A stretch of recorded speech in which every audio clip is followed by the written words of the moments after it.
Now, to discuss more on this, we are joined by a foreign policy analyst, Bolu Michael-Biyi. He joins us from Eswatini.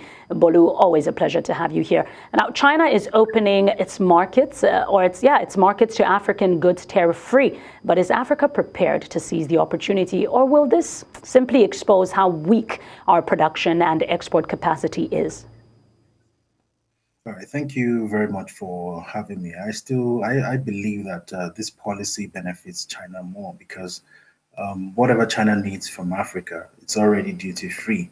So opening it up suggests that China wants to increase their production capacity and they need more raw materials. If it's not just about having the goods in market. We need to understand the consumer behavior as well.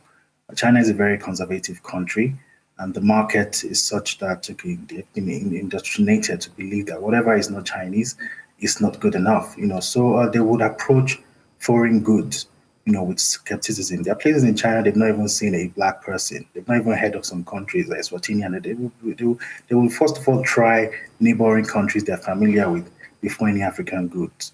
So if Africa wants to benefit from this policy, is to export more raw materials. Any company, organization seeking to send any finished goods or produce may end up using their goods by themselves because they usually meet foreign things with skepticism, unlike the West that meet goods and services and foreigners with a lot of curiosity. They are willing to try new things. You see, back then when I was studying in the UK, I had a Chinese a housemate. Every night he and his Chinese friends, they go to the Chinese restaurant to eat their food and enjoy themselves there. That's how they are. They won't even adjust to the environment they find themselves. So these are those kind of people who want to send the finished goods to. I doubt if they will use them. So if we want to benefit from this policy, we should enhance our production or send in raw materials. But the real benefit is not really in raw material. The real money comes from people who engage in the value chain, from processing down to logistics and the rest of that. So so that's how I feel like Africa can benefit. But there will be increased competition because now we have more players. African countries will be competing for the Chinese market. So it has its pros and it has its cons as well. I mean, to be fair, Michael, in Nigeria's defense, anywhere you go in the world, you will find a mama put. So Nigeria is not doing that bad. But Africa has over 60% of the world's uncultivated arable land. Yet we struggled tremendously for wheat during the Russia-Ukraine war. Is our biggest problem global trade rules or our own agricultural failures? I think Africa's problem is not low agricultural productivity. It's not also lack of land. You see, during the Russia-Ukraine war, many countries they imported more than 40% of the wheat from these two countries. We consume macaroni, spaghetti, and all that wheat byproducts. And 40% came from those countries. So the real constraint is the farm productivity system. You see, we have limited irrigation, weak storage, a poor seed system.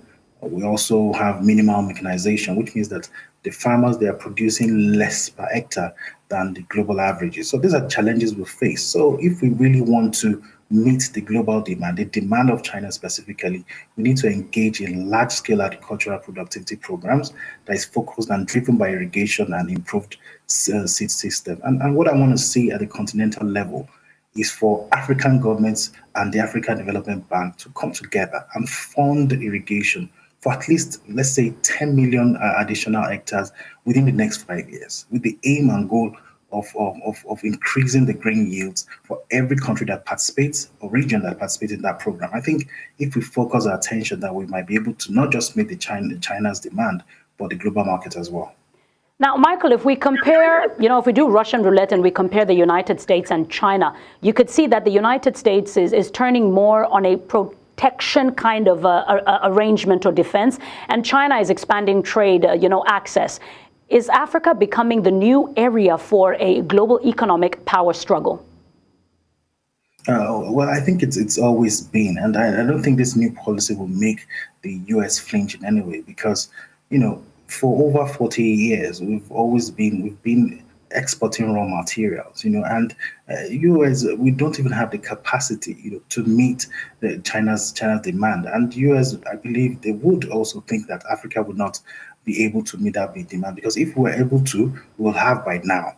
So Africa I agree, is becoming a strategic economic battleground between the major powers. But this would not make the US shake in any way.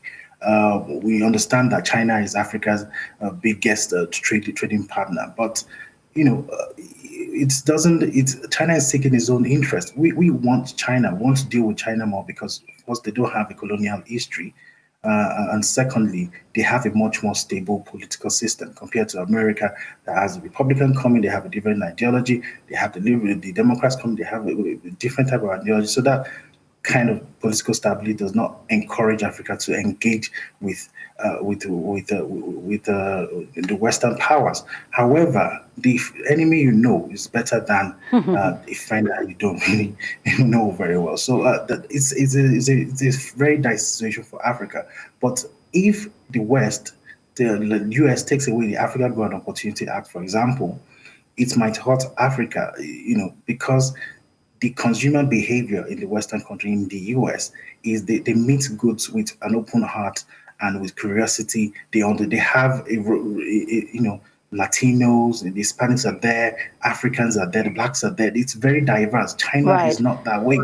Yeah, so it's a really challenging thing. I don't think this would affect the US in any way, and the Michael, has always if I may, I'm hoping you can help me with this question. Taking into consideration the tariffs that China is opening up to Africa, let's look at the relationship that Nigeria is building with the United States at the moment. Trump has said it over and over again, his stance on China. So what would that look like for Nigeria, especially because of the relationship that Nigeria is building with the United States? If we find a situation where import and export and trade is taking place at a higher scale with China, what does that look like for Nigeria and U.S. relations? Okay, I mean, we've always been relating with China, and the way things are now, I don't think it's gonna worsen.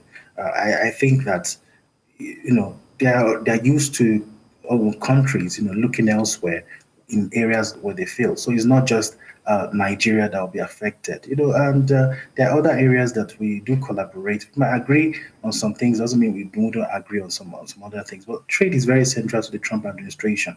Roughly 75% of Africa's exports are still commodities like oil, minerals, and unprocessed agricultural goods. But so the real constraint is in the value chain infrastructure. You see, if you look at it, people who produce don't really make that much money. The farmer does not make as much money as if you buy cassava for 100 naira, for example, that is the farmer.